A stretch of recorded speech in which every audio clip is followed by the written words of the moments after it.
Hello guys, good morning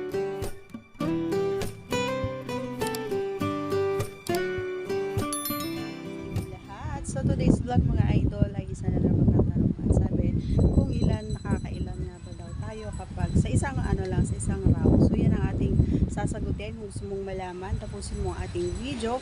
At sa mga bago pa lamang po sa ating channel, huwag kalimutang subscribe at pakipindot na rin ang ating tiny notification bell para ma-update tayo pag meron po tayong mga new upload videos. Alright, so today ay nandito pa rin tayo sa tabing dagat. Ayan, parang feel ko lang mag-vlog dito para may iba naman. Ayan, so pass muna tayo sa kubo. Dito muna tayo sa tabing dagat naman. Yan, sa mga formation rocks. Ayan, so ayan. Ganda, di ba? Ang ganda dito sa amin.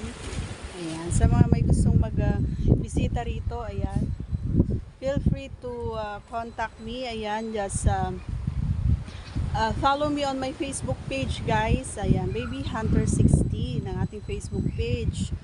Sa mga nagtatanong bakit daw kakaunti yung ating followers doon sa Facebook page, sa kadahilan ng gumawa ako ng bagong Facebook page, guys. Ayan, paki-follow naman po ang ating bago.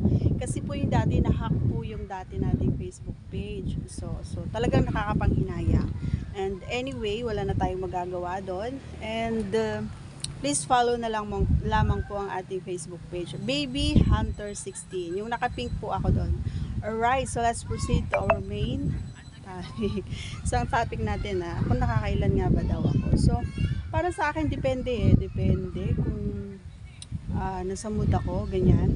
Kapag nasa mood ako at ako yung nag-aya, nakaka-4 or 5. Yun yung totoo. Pero kapag wala sa mood, minsan wala talaga, or hinahayaan ko na lang na yung partner ko ang maka-isa or maka-2, yung maka-ano man lang siya, makaraos man lang siya. So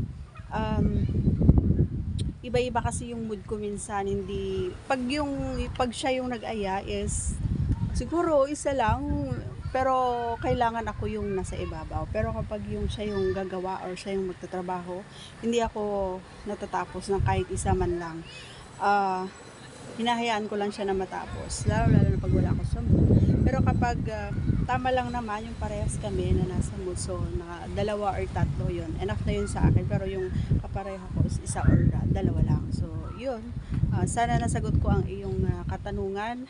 Once again, sa mga hindi pa nakasubscribe sa ating channel, please do subscribe and click our tiny notification bell para ma-update po tayo pag meron po tayong mga new upload videos. Alright, God bless everyone. See you on our next vlog. Ayan, so show ko muna ulit ang ating place. Ayan. Diba? Ganda. Ganda, diba guys? So, yan guys. Diba? Ganda. Alright, outfit. Check outfit. Outfit. Bye!